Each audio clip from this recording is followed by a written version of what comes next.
everyone. Welcome to another episode of the Drake, Michigan podcast. I think we're already on week 8 and things are going fantastic. We're getting fantastic guests lined up every week. We're booked up well into May. So if you want to get onto the podcast, get in touch online or a phone call or whatever. Tell us your story. Let's see if we can get you on. But today, we're going to go a little bit deep today. We've got an experienced and fabulous lady, a qualified and registered health nurse, but then due to a long-term marriage breakdown, a house and area move, and then on top of that, the pandemic lockdown, started asking a few questions.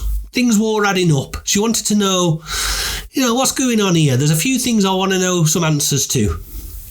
So that led, like most things, to a lot of inquisitiveness, a lot of looking into things, which first took her on to meditation, Reiki, mindfulness-based cognitive therapy, intuitive energy work, and spiritual guidance work.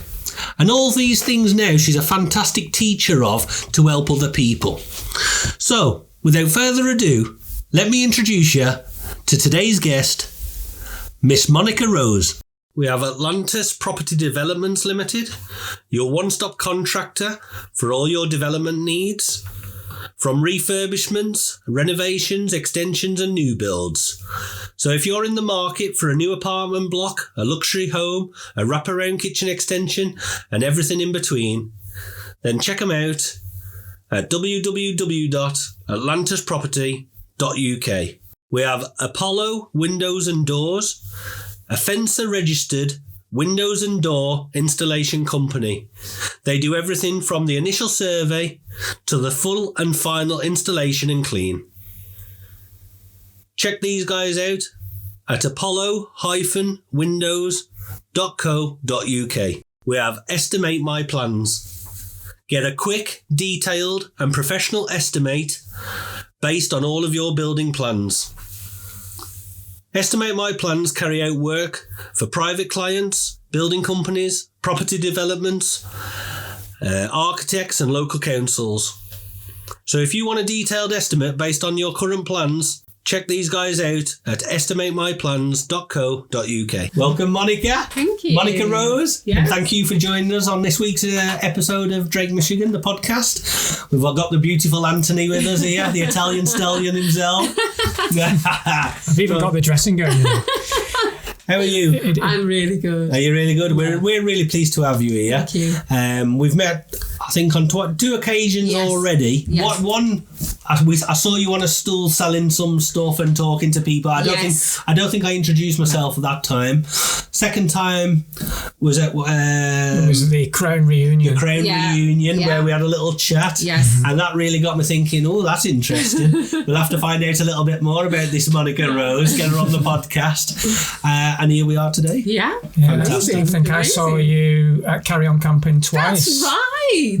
Yeah. So I was in the healing area with the Silver Cloud van, and Monica was there doing her healing. It was lovely there. Yeah. It was amazing. Yeah. So I see I've not got none of them experiences. We've got Tim Gill coming in actually in March. Really? Oh, that's fantastic. Yeah. Amazing. Sorry. Now, to get us kicked off today, you were just having a chat beforehand with Monica there. So let's just catch up where you was up to in that conversation and then lead us on to the first topic. You were telling me about your sort of, a big smash into the spiritual awakening during the lockdown. Yeah. And oh my gosh. If you look at 2020, was that when the lockdown 2020? started? Yeah, 2020. Vision, 2020 vision. Yeah.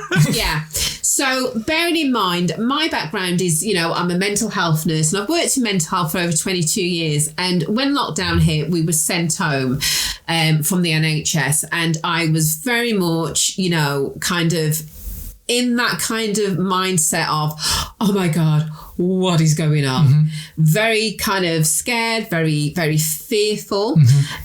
During that time, I was also going through a marriage breakdown. So I'd separated from my husband at the time, who we'd been together for 23 years. And during that time, I'd just started meditating as well. So you got married when you were 10? Don't try it. Don't try it. I'll make you look good. No, you know what? Yeah, I look very young for my age, but that is all down to meditation, if I'm being honest. Okay, sorry. So I have been on a massive spiritual journey. Bearing in mind, I'd never heard of. Well, I'd heard of spirituality, but it just never registered. What did it mean to you? It didn't mean anything. I saw it on an NHS form, and I looked at it, didn't register whatsoever. Yeah.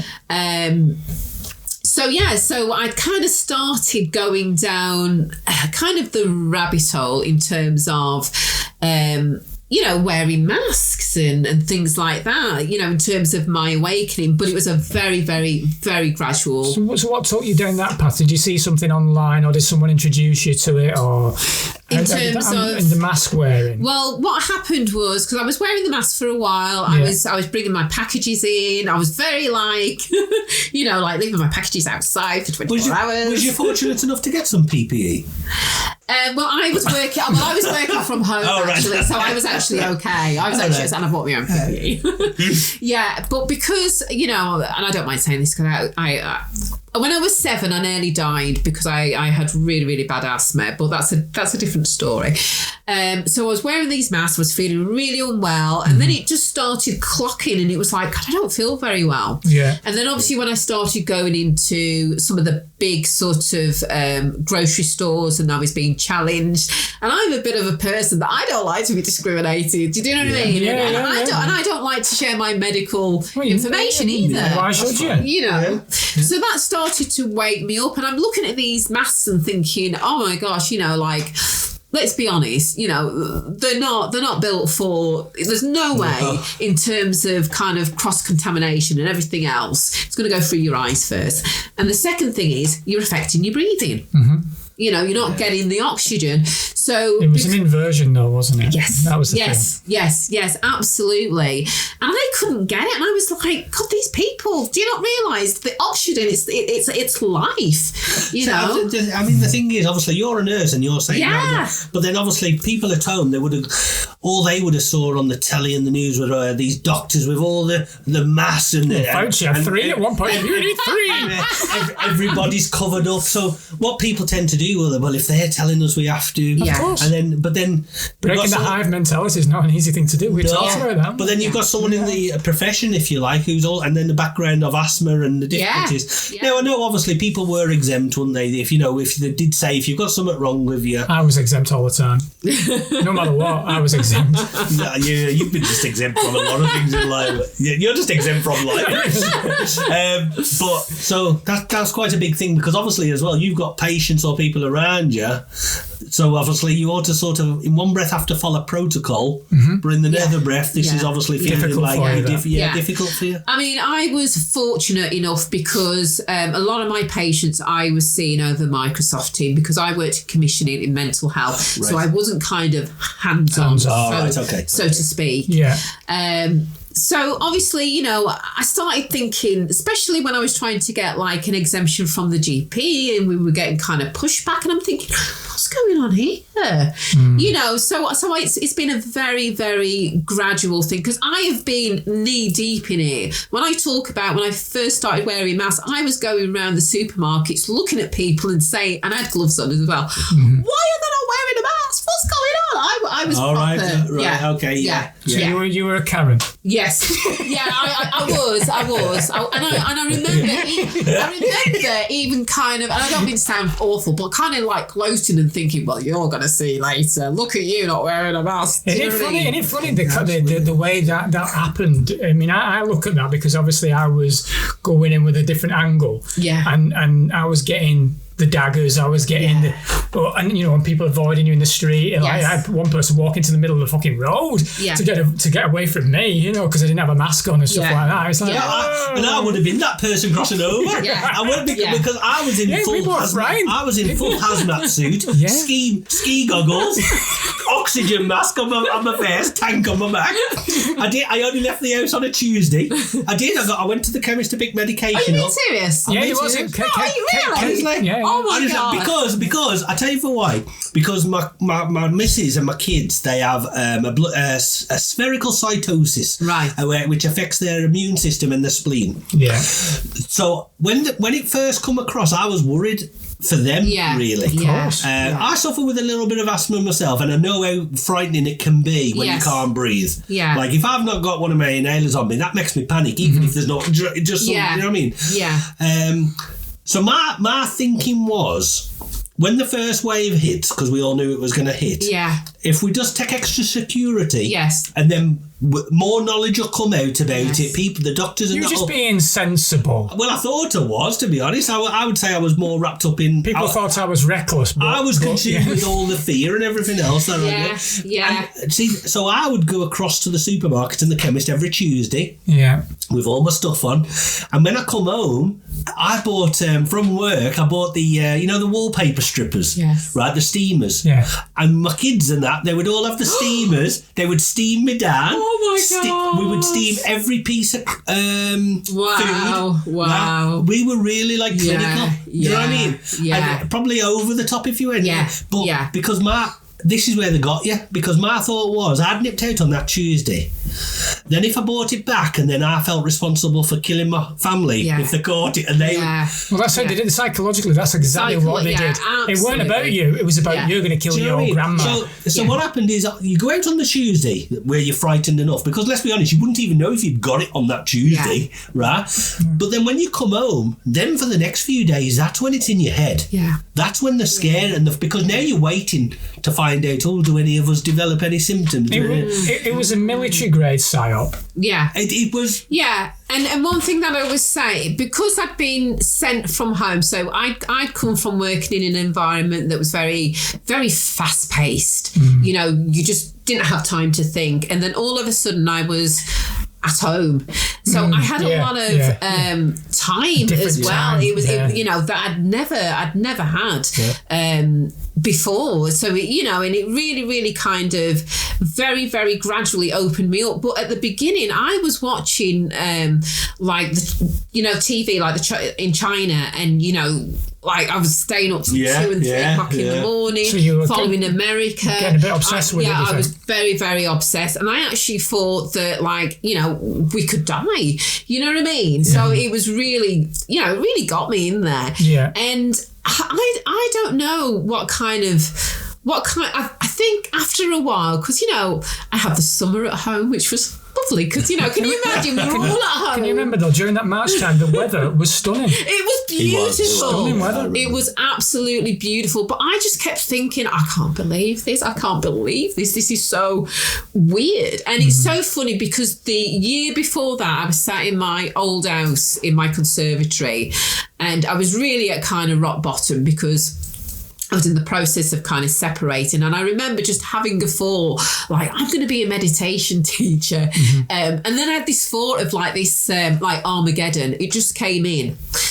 And here we are. I didn't know anything about that at the time. Yeah. So it has been a very, very gradual awakening. And I think what really kind of progressed it was because when I was going into supermarkets and the way that they started challenging me, I was like, I ain't having that.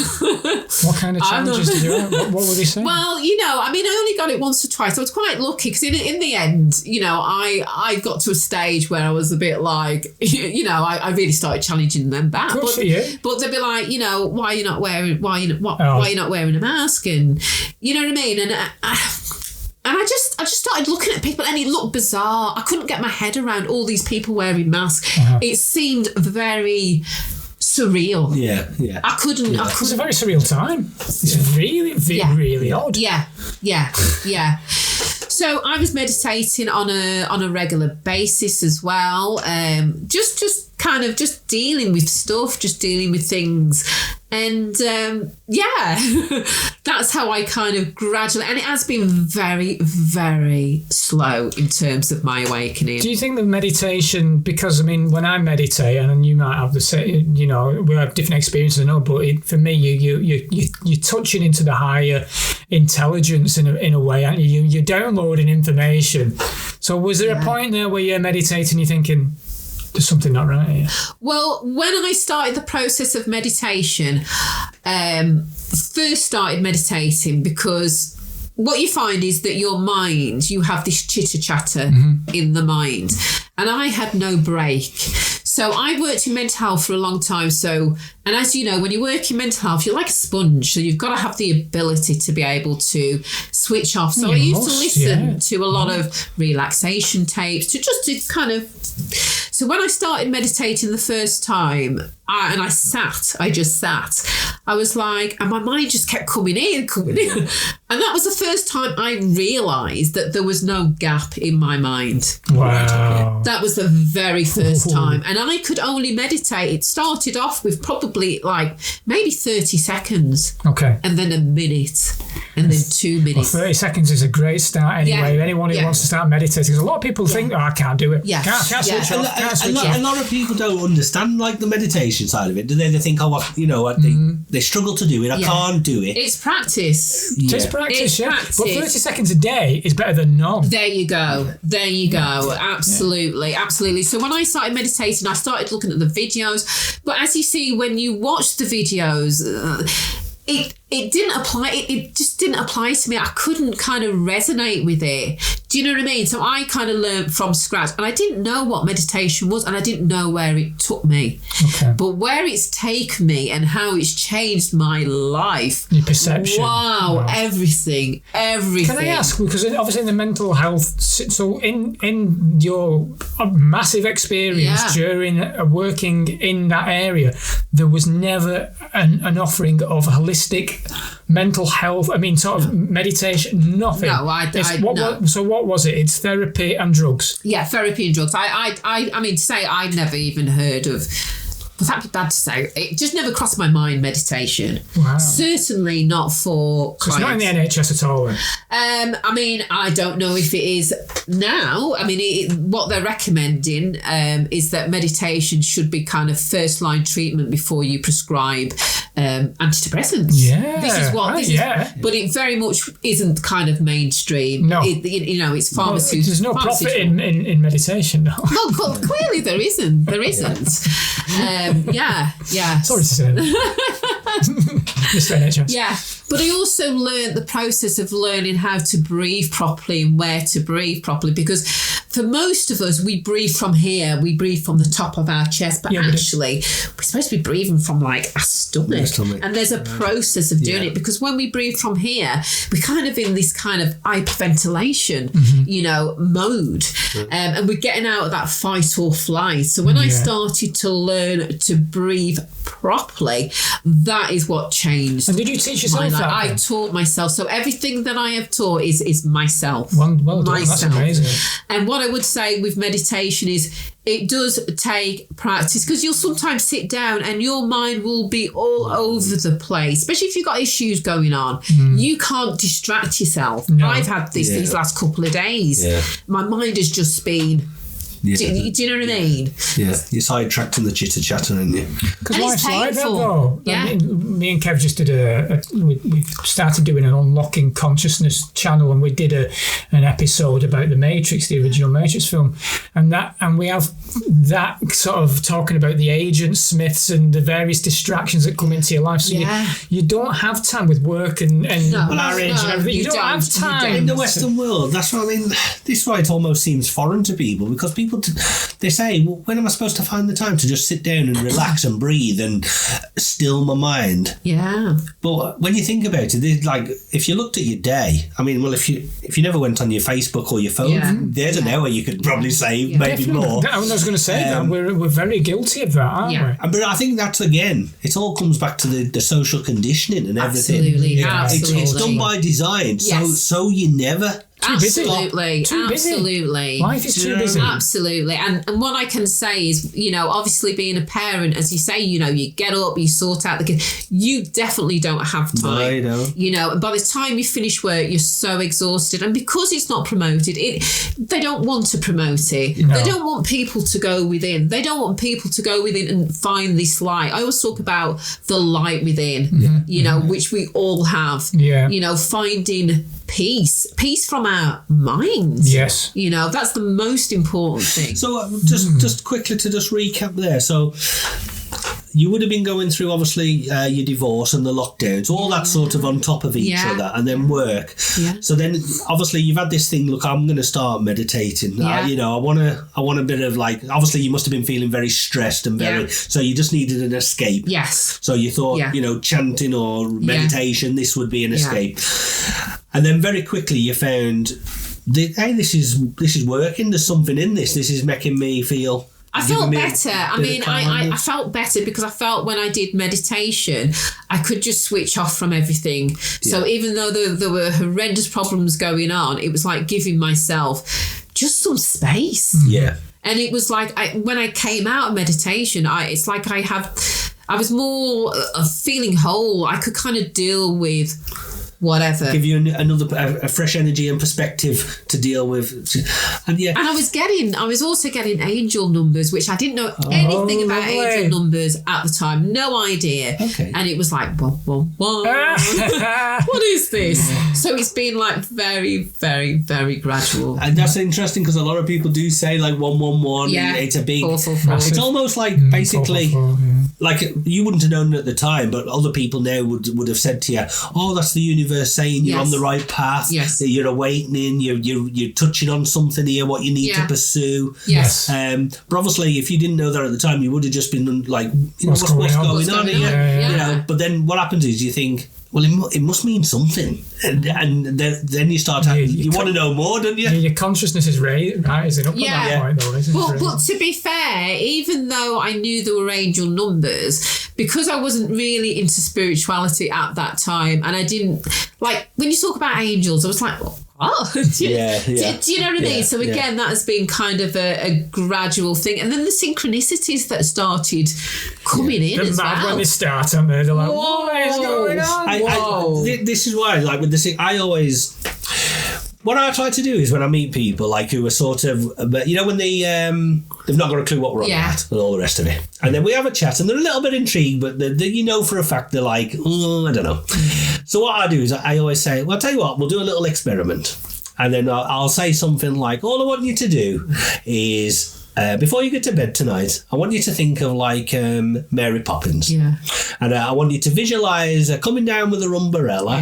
Yeah. I want you to visualise the spoonful of sugar, the song, and this kind of stuff. And then when you wake up in the morning, and when you're brushing your teeth, I want you to just think of Mary Poppins, and then for the rest of the day, forget about it. Yeah. And then all I want you to do is just repeat that for a couple of days. Yeah. Right? And what happens is after a couple of days, you don't even have to, before you get to bed and close your eyes, you don't have to think about Mary Poppins. It just pops in. Yeah. Right? So now, oh, that's funny, because now your subconscious mind is starting to remember and think, right? You're starting to form patterns in your brain. So then you get to bed, and what happens then is your focus and your energy is being taken. So instead of thinking about the worries and the stresses of the day, now you're thinking about, oh, Mary Poppins, right? And then you wake up in the morning, or you wake up with a smile on your face because you've had a dream. Oh, that was weird. I saw Mary Poppins in my dream. And she tied the room. And then she tied the room. And then so then you're brushing your teeth, and then what happens is then after a few days, suddenly you'll overhear a conversation and someone's at it, hey, I watched that film last night. Well, the new Mary Poppins. And you think, whoa, that's a bit weird. Yeah. And then suddenly someone comes up to you, oh yeah, I'm Mary. Yeah. And then before you know it. So I always say to people now, your thoughts, look what's happened now is you've created the synchronicities there. The universe is listening to you, and now it's making things appear in your life. Magic. Now what I do is now people sort of they're like, whoa, is there some truth in this? So now when they think that, so now you say, well, I'll tell you what, now let's try something a little bit bigger. Yeah. Right? Now start thinking about your dream car or your dream house, right? Now you start seeing what happens. Yeah. And it's just a way of getting people to start thinking like, whoa, what's going on here? Law of attraction. The law of, do you know what I mean? Yeah. So again, it's all different things, but I think sometimes, I mean, you shouldn't have to explain yourself to other people anyway, but if there is someone interested and they're on that fence, it's just a nice little way. So where they can go away, they can go away, do it in their own time, and then when something happens, they can come back and go, you never guess what? Yeah. Right. And, I mean, look at Craig. Craig's a great example. So I had a mate, I'd not seen him for years and everything else. And I did the Mary Poppins thing with him, right? And he was sending me a message and he's at it. Do you know what, Kev? He said, I don't know what this thing is that you're doing to me. He said, but me and my missus have been waking up with like such a smile on our face, and happiness and joy. And he said, it's just been nice to take our focus away from other stuff. Yes. Now, Craig then has been following the Drake, Michigan thing, right? And he's ended up doing the visualization board. And he's dealt with a few difficult situations in his own life with a whole new attitude, an attitude of positivity, which has, really helped. And then he just messaged last night, actually. They've booked New York, which was on his visualization board, right? So what they've done is, now, I'm not saying that wouldn't have happened, but the thing is, 6 months ago, he might have said, I would never have ever thought we would have been thinking like this, going to New York, but now his whole energy, his focus. It's flowing, isn't it? Now what happens is, when that miracle starts happening, now he might start saying, well, what else is true? Exactly. Do you know what I mean? So it's like at first he might have been, like 10 years ago, he might have said, Kev's off his rocker. What's he doing with all this spiritual stuff? Yeah. Do you know what I mean? Whereas now he might say, he might be onto something. Do you know what I mean? So you change. It is a good introduction. That's just what I want to. But I think you've got to experience it. I think this is all about experiencing. This for me. Well, I think for everybody, you've got to experience these miracles. You've got to go through this journey, and then you can look back and reflect. Basically. Yeah, because you can't explain to somebody, like when you have like that epiphany or that feeling, or you might have been in a meditation and something's happened which is not quite right. You can't explain that. No. And as much as you will explain it, you can't give somebody them feelings and emotions. Well, everyone's on different experiences and different journeys, aren't they? Yeah, exactly. You can plant seeds, but like you say, I think ultimately... But so like all these people who are walking around now who never experience, because they never explore, they never experience it, because they never think. A lot of people don't want to. But explore. It might not be their soul's journey. So for some people I agree with that. Who come to Earth, their soul journey is to do whatever it is to do, and it might be that it's not to wake up. Well, that's our true soul as well. journey, soul contracts. Soul contract. This is our journey. That's a fair point. Very much so. Very much. So so you can never really wake people up. They wake themselves up. They do. They do. That's how we. I think that's what we tried to sort of do. Is like the platform's there. People will listen and it'll resonate with certain people. And other people will just go, of course. Whatever. Yeah. Do you know what I mean? And then, anyway, so let's get back. So you're meditating. And I'm dealing with a lot of stuff at the moment. So I didn't know what awakening was, and I had no idea, but I was having a lot of kind of what you call flashbacks, things that had happened in my childhood. Oh, really? Yeah. That was coming through. In the meditations? Well, it wasn't just in meditation. It was just, I just get this picture throughout the day. Were releasing stuff? I was releasing things, but I didn't know that. Okay. Right. I didn't know that. But I was okay with releasing, because obviously because it is all about releasing trauma. Mm-hmm. Yeah. And I was also going through a stage where I was kind of forgiving as well. So things that had happened in my past that I would never have done. Really good to do. I started forgiving individuals because I realised that's big. The pain that it was causing me to hold on to it. Yeah, you're holding the baggage. Yeah, but it took me a long time because I held on to that for a long time. I know exactly that feeling. Yeah. A lot of people never get past that. Yeah. That's where their life sticks. Yes, because people will say, oh gosh, right, do you remember like 20 years ago when so-and-so treated me like this? And they will carry that story until their last breath. And awakening is about letting go. Yeah. Oh, but we struggle to let go. I struggle to let go, especially if like you've got something that's going on with somebody. It's like, let go. but your mind wants to form a story about it and do this and do that. But it's about 100%. letting go. And part of that is the conditioning as well, what 100%. We've been conditioned to do. 100%. You know, if you upset me, well, I'm going to get you back. Because this is what it's all been dog about. Eat dog world. Dog eat dog. Absolutely. You know, divide and conquer. Absolutely. That's what we're taught. Yes. When really... It's the opposite. It's the opposite. And this is where we're coming, because at that stage as well, I didn't kind of understand what love is. I didn't really... You understand love as in third dimension. You do something for me and I will love... Yeah. This is what they're saying. I love it. Do you know what I mean? I love it. I love you for that. You stop doing something for me, or, you know, and it's like that love changes because it's about condition. So love is based on condition. But now we're taking that away. We're kind of changing all of that. And we have to. The world has to change. The earth has to change, and it is changing. It is changing. It is. It's a new earth. It is. And I don't want to kind of jump ahead. No. You've got a big story to tell, Liz, Monica. Yeah. So I've learned about love and what love is, and I know me sat here like 2.5 years ago, I would have looked at this person and thought, I don't even know who she is. Yeah. I have no idea. So that's crazy in itself, isn't it? Yeah. When we look back and we think, you know, this person wouldn't recognise this person. That's It's changed amazing. so much, like a butterfly.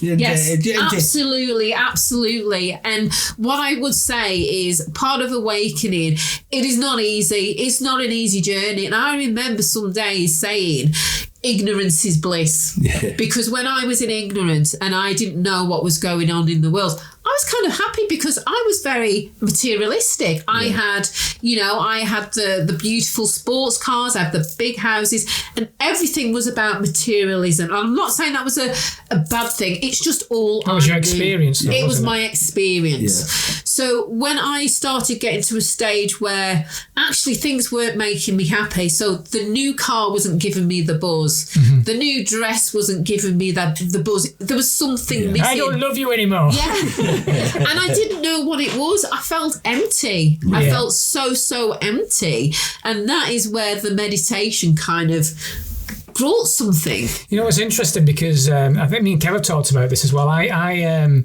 came across something in the summer when I was working on myself. The nervous system is a filter. Yeah. So when you've hit some kind of trauma and that nervous system's been damaged, that filter's damaged, then you start actually connecting. Yeah. Because that filter's no longer controlling you. Yeah. That makes sense. And I think it does. I think that's why a lot of people that have trauma start having some kind of spiritual awakening. Yeah, absolutely. Trauma's massive. Massive. Yeah. It is. Yeah, it is. And it's frightening though as well. Yeah. It is frightening. So where do we go? Where does Monica Rose go from the meditation? What was the next step? Yeah, what's the next step? I don't know, but I know that I spent a lot of time crying. Did you? Just thinking, what the fuck's going on? Because, you know, you're in the middle of lockdown. I mean, at that point, you know, I'd been down the rabbit hole. I'd seen a few things that was like, I don't believe that. Yeah. I don't believe that. Mm-hmm. And then I'd come back to it. Yeah. But then I started getting kind of brave, really. I started like going out and just saying, well, do you know what? This is for my mental health. I am not staying in. Good for you. Yeah. So, and as I looked around and saw everybody just kind of following the orders, that kind of really started to wake me up, as if to say, well, what is this world about? What is actually going on? Yeah. So, and through a series of synchronicities, I was ready. I wanted to go away. I was ready for a break. And I saw this thing come up on my phone, and it was for this beautiful retreat in Spain. And I looked at it, and then I was like, no, I can't be bothered. I can't be bothered in organising anything like that. And what happened was, probably about a month later, my friend who was a clairvoyant, she ran a shop in Blackpool. she said, Monica, she rang me. She said, this amazing guy has come into this shop. He's just perfect for you. He's a vegan. He's this, he's that. You've got to meet him. And he was going away, and I arranged to meet him. And I guess what? I met him at this restaurant in Lytham, and I guess what it was called? Ego. Really? And he starts telling me about he was going to a retreat to do ayahuasca. I'd never really heard of ayahuasca, and I'm thinking, I just need a break. And because I was at that point, I was very kind of low, very depressed. I didn't have the motivation to organise anything. And he basically said, I'll organise your flights. I'll have a look for your flights. You can stay with me and then we can go and fly over. So he basically did that for me because I would not have done that. And I went to this retreat not even knowing what ayahuasca, because I'm not really a kind of person that Googles things, because I like to experience things. You've never done nothing like this before in your life? Never ever done anything like this. And this was sort of a new person who's come into your life? This was a new person. And so that's quite brave. Very. That was quite brave. Courage. Quite trusting as well of me. Yeah. But you're being drawn, or you're feeling like he was brought specifically to introduce me, to bring me to the retreat. Maybe to get away from the ego. Yeah. Well, it is a strip of the ego, isn't it? When you start, because obviously it is. And I remember my first experience of sitting in this retreat and sitting with ayahuasca and drinking ayahuasca, and the first one that I had, because they had 2 sessions. So ayahuasca. Ayahuasca, the plant medicine. All right. So I thought it was the place. No. Ayahuasca. Were you fine before you drank it? Was there any anxiety there, or? No, because I hadn't really Googled it. Because if I started Googling and watching films, or watching, you might not have gone. I wouldn't have gone. You know what I mean? So you've gone to this place, this retreat, and you're all sat down having a meditation. Well, no. This is in a beautiful, beautiful retreat, and these shamans, so how many people are there? Well, I think there was probably maybe about 30. Quite a big group there. Yeah. And they've all come purposely for take ayahuasca. Well, it's not just the ayahuasca. That's kind of a small bit of it. There's other things that we're doing as part of the retreat, and I didn't know what to think. And the first time I took it and I saw people purging, I didn't purge, and I'm looking at these people and I'm thinking, at one point they're up and they look so happy, and I'm looking at these people thinking, what the hell, not feeling anything. And I remember somebody saying, sometimes, Mother Ayahuasca gives you exactly what you need. Yeah. And so she didn't just kind of go bang, Yeah, she looked after you a bit. It's very gentle. It was very, very gentle. So I'm sorry to what's called. So who makes up this? So it's a drink. Well, Well, it's like a drink, but it comes from like the jungle, from Brazil, Peru, and it's made by shamans. Who's making up this lotion for you to drink? Like who's keeping on tabs of how much? The shamans. Yes, the shamans, and there's a ritual around it as well. You've got to know what you're doing. Yeah, you've got to know what you're doing. That's what I'm thinking. You're putting a lot of trust in. Yeah, you're very, very brave. But these are medicine people. These are medicine women. And they've come to this earth to support, to awaken us. And it is something. But that's their calling. Wow, okay. And you have to be very conscious of where you go. And and this was recommended. So it's like. And I've been about 3 times, so yeah. Well, and I wouldn't go anywhere else. Yeah, I don't recommend ayahuasca, because I say if it calls, for you, it's got to be a call, and I've heard that. Yeah. I wouldn't recommend, because it can be brutal. Right. Okay. It's brutal. Well, tell us a bit more about it then. Yeah. Not for me, Kev. Not for you. Not for you. A druggie like you. And I've done all sorts of shit, maybe I wouldn't do it. Yeah, it's brutal. I don't think there's a drug doing you've not took, is there? There's a couple. But it's a different kind kind of experience. Yeah, totally. It's a I understand kind that. of Yeah. experience. I think I will. I don't know. There are things I want to try, I must admit, but ayahuasca, I'm not too sure about. I mean, you're a purge, right? You go on a purge and people will shit themselves. They will throw up. They will cry. They will scream. They will. They can be in the most fearful place at that point. It can be. That's why I haven't got a calling for it. I mean, my It's not a good night out for me, that case. when we talk about experimenting new things, mine's like, if there's a sausage at Tesco and it's got a bit of cheese or black pudding in it. You're risky. I'm risky. I might even try a bit of chorizo or something. Do you know what I mean? Yeah. But, I literally, like, when it comes to medication, like, I'll take a couple of paracetamol. I won't take anything else. I hate it. I don't like it. I think a lot of that comes from taking LSD when I was a kid. I had a bad time with it. And I only took it once. Someone else put some in my drink another time. And then another time. No, I didn't. What's it called?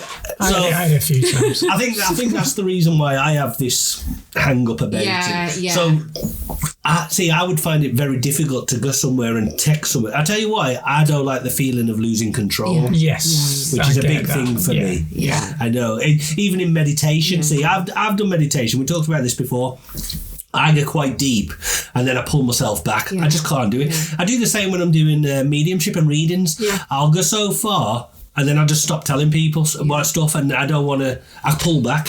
Because I just think, whoa, it's getting a bit too. I know. It's and I understand that because you had you have to look at the first podcast, but Kev had a very, very bad experience in Blackpool.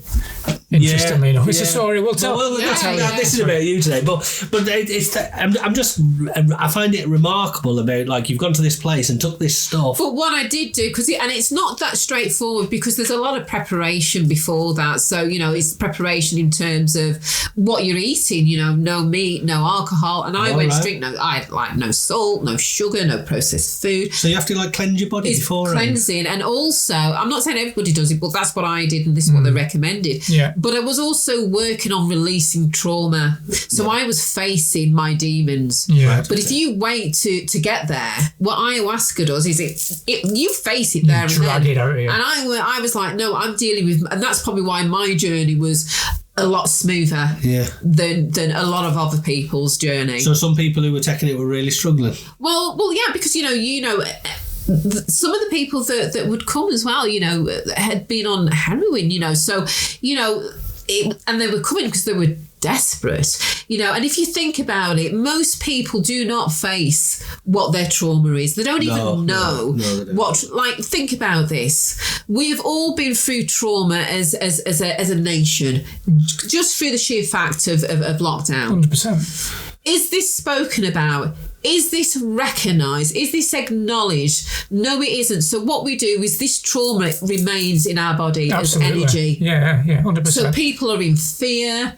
anxiety, depression. In your root and your sacral, it's all stored. Yeah. And then it comes out as physical health conditions, cancer, all sorts of health conditions. So we're not used to facing our emotions. This is so funny. You go and say hello to somebody and you'll say, hiya, how you doing? And you could be having a shit day and you go, yeah, I'm great. Because as a nation, this is what we're used to doing. This stiff upper lip. We don't show our emotions. Again. It's conditioning. When actually, you should be free to say, actually, I'm having a bit of a shit day. You're not wallowing in it, but it's like you're releasing it. You're releasing it, but instead we're like, I'm great. When you're clearly not. So. Okay, so let's go back to you've took this ayahuasca. Yeah. And then do you want to share the experience of that? So I have been on 3 medicine journeys, and the last one was with the Yanawana tribe for women who walk between 2 worlds, and it was a very, very, very deep ceremony. And they always say when you do ayahuasca that the journey is never the same. My journey was the same, and it always is the same. And I just describe it, and I know that there's other people that have been to this place. I went to this place, which is, I kind of call it like the 5th dimension, which is the city of lights. And I just remember after taking the ayahuasca, and Mother Ayahuasca came up and she was saying, and I could hear everybody purging and whatever they were doing. I'm thinking, I don't want to do that. And Mother Ayahuasca said, let go. Just let go. And I let go. So did you hear that as a thought? Was that just a feeling? It was like I actually saw her. I actually saw her, and it was like a voice. Wow. Let go. And you know, when you're in the stage, and the reason that propelled me to do ayahuasca was because I was just in the process of waking up and looking at the world, and I was in shock, and I was like, this world, I don't fucking know. No, we're always fucking swearing here. Yes. We love a good fucking. But I was just like, the stuff that I was seeing, I was just like, I don't even want to be in this world. Right. This world is, I didn't even realise that this world was as dark as what it was. Mm-hmm. I had no idea. And I was at the stage where, oh my God, there cannot be anything worse than this. So, you know what I mean? Yeah. There cannot be anything worse than this. Because to wake up in a world where you realise every single part of your life is a lie. Absolutely. Everything is a lie. Wow. That shook me. That shook me. It's a huge soul test. Yeah. Huge. Yeah. Do you know what? Yeah. It's like you're getting everything all in one big hit as well. Yes. Then because like we speak to different people, and so like I'll use an example. So like last week Andy was talking about the law. Mm-hmm. Now the thing is, a lot of people didn't have a clue what he was on about, if you like. But then other people was like, "What do you mean? There's a different." Yeah. So again, so all your life since from the moment you were born, your birth certificate, you've been lied to. Yeah. Right. Then you look into like the spiritual stuff, and you're talking all religion, and everything else you lied to. Yeah. Right. Yeah. Everything you lied to, and then you're taking this medication, and straight away you're really realizing. Yeah. Everything's a lie. Everything. And what I do know is, so I'm in this city of lights, and I've let go. I'm just like, I've let go because I can hear people purging, and I'm like, I'm okay. And this is the most beautiful. Was it? This is the real world. And everything's fragmented and everything's moving, because you know that we're not standing still. Exactly. We're always moving. Yeah. And everything it was like being in a, I always describe it as being like, what's that thing? Chocolate Factory, the Willy Wonkas. Charlie Chocolate Factory. That's what it was like. And everything is morphing. So at first you'll see these castles, and then they'll morph into like massive game machines, right? And I've got all these. So I'm like in this thing. I don't know what it is, but I'm like this battery, because this is what they were showing me. Yeah. This battery that was powering. So if you understand, you've got above and below. Yeah. So everything starts from above, doesn't it? So I'm powering, and I'm getting these elves that are coming up, and they're giving me these gifts. Kind of don't know what they are, like crystals, all sorts of different things. And I'm just going, thank you, thank you, thank you, and breathing, because that was the most important thing. Because if I didn't know how to breathe, I would have been panic attack. Yeah. And that's what a lot of people were. Yeah. But I kind of learned how to breathe. And then at one point, they put me in this glass dome. And I'm seeing sort of these red Indians, and they go like this. They like they're like my family, and they're like, we've been waiting. I think I'm going to do it. We've been waiting for you.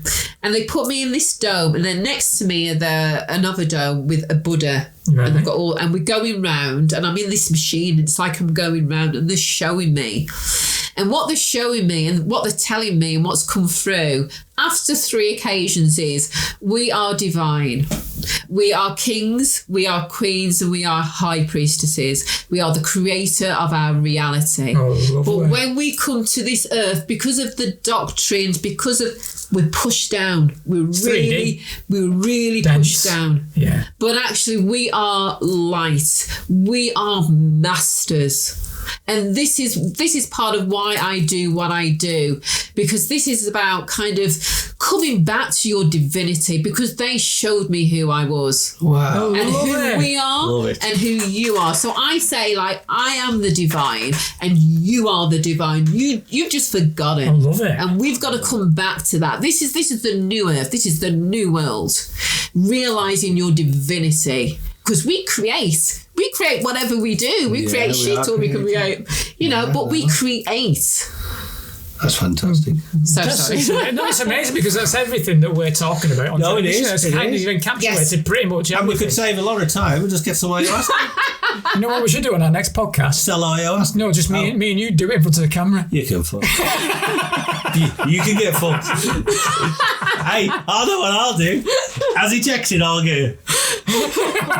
I'll just pretend. I'll just go. Just like. But with ayahuasca, there's a reason why you do it in ceremony. There's a reason why you've got to choose. I've known people who could, because you can make ayahuasca yourself. Really? And I've known people who've made it themselves. No, but let me tell you, you can see that there's been a breakdown. Mm-hmm. There's been a breakdown, because it can take you. When we take ayahuasca and we talk about going into the forest, because that's what it is. And there are a lot of entities, so you have to have a really good shaman that's going to be able to deal with the energies that come in as well. Yeah, you need the real deal. To protect the space so that you're not going home with these energies. But then there's individuals that are having bad episodes that need protecting and looking after and guiding through it as well, isn't it? Because you could lose your mind. There's no doubt. I mean, I've seen people screaming, running out. Yeah, I can imagine. Because until you experience it, you don't know what it's like. And once it's in your mind, once it's there, you can't get it out. You've got to go through the process. How long does it last? Well, normally when they were doing a ceremony, they may start at around maybe 5 o'clock, and this can go on, quite a few hours. Wow. Quite a few hours. Really, yeah. Quite a few hours. I think the last one was from about 5-6 o'clock, and it went on till about 7:30 the next day. 8 o'clock. That's a long one, isn't it? Yeah. That's a lot. Yeah. It's not just a case of I'm going to take ayahuasca. There's a build up. There's no way escaping it once you're in it. You're dealing with it. So when you've took it, are you sat comfortably? So somewhere? you're kind of in a circle, and you got these kind of like really relaxing like chairs. I don't know what you call them on the floor. Yeah. And and you go through your process. Right. You go through your process. Yeah. So when you come back after, you're still in your chair. You've not been moved. It's all mentally in your mind. Well, and it's part of the ceremony. Part of the ceremony is like also because they play the medicine songs. So and also the medicine songs have an effect on you, have an effect on the body. Right. Work with the medicine as well, and you will. Some people, you'll get up and you'll be in this bliss, and you'll be just like dancing. It sounds incredible. I mean, I'd be quite frightened by it, but have these teachings just been passed down from generations? Different tribes, haven't they? Different tribes. This is from centuries. Yeah. It's unbelievable, really, isn't it? Yeah. It only started really coming into the Western world probably about 10-15 years ago. I never heard of it until I started. Would this come under the same thing as like DMT? It's different to DMT. It's different. But I know that there's certain chemicals within the DMT which is very yeah. And I know that when I have done DMT, the very same experience. When I say the same experience, as in the experience that I had on DMT was, if you imagine the chocolate factory or whatever you want to call it, like amusement, I was on the outside looking in. Yeah. When I did ayahuasca, I went into the actual. Ooh. Right. Interesting. Yeah. And DMT is supposed to be a lot shorter a trip 15, as well. Yeah, 15 minutes. Is that all it is? 15 minutes? Maybe 15, 20 minutes. When you've been to this retreat and had this experience, is that what the main part of the holiday was, that experience? Well, actually, no, because the ceremony, the retreat, it's like a build-up to it. So, even all the way through it, you've got kind of special food, that you wouldn't be having meat, because there's certain things that you wouldn't be, it's all vegan food as well. Nothing processed. Yeah. A lot of time spent on journaling, a lot of workshops as well that we did as part of it. So it isn't just like, all right, take the no, it's like a build up to it, preparing your body, preparing your mind, and preparing your spirit, because it is a really, really big thing to do. And do you get to meet new people there? What you become friends with as well? Yeah, absolutely. And what about the relationship with this fella you went with? Did that develop or no? Is that another story? that's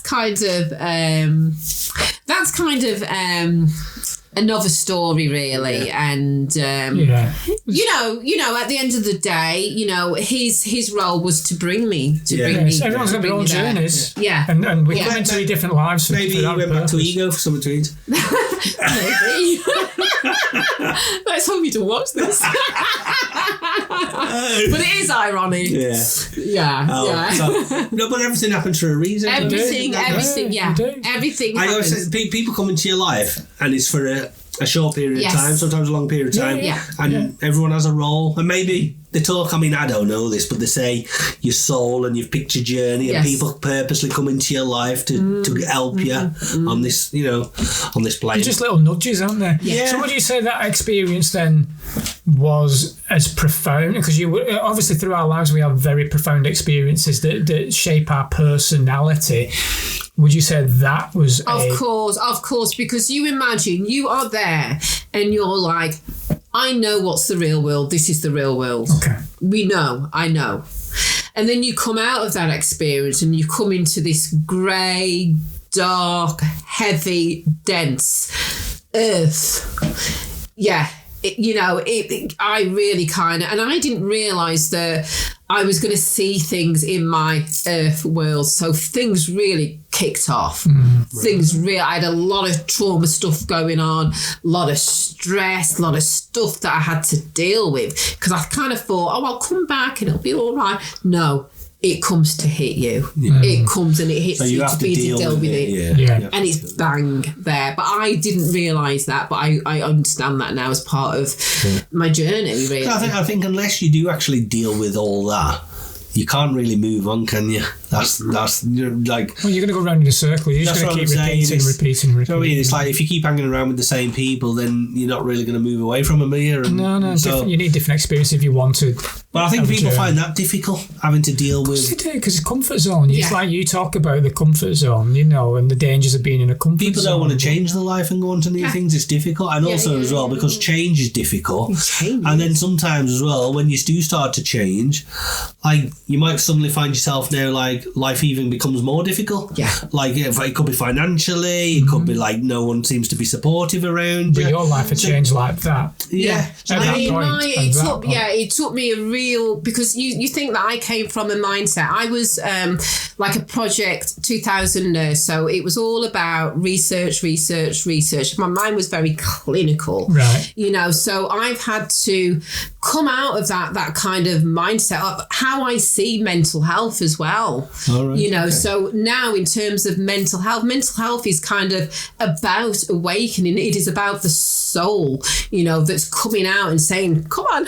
Fantastic. You know, and so my mindset has really changed, and I was and it's only been in the last kind of 2 months really I've started coming out a little bit more, you know, on TikTok and doing my Facebooks, because I was like, people believe me, you know. And I've had people who have been like, where I've advertised my bioenergetic balancing sort of sessions, and I've had people say, and where are the fairies taking the mick?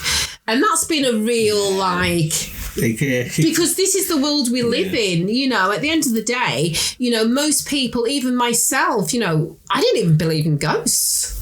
You know, and now we're kind of talking about a different dimension. Now we're talking about angels, we're talking about spirits, we're talking about other forces, and it's very difficult for people to understand that because you can't see it. You know, you really can't see it. Can I go back a bit to you were saying about mental health? So you're seeing people's mental health struggles now in a completely different light.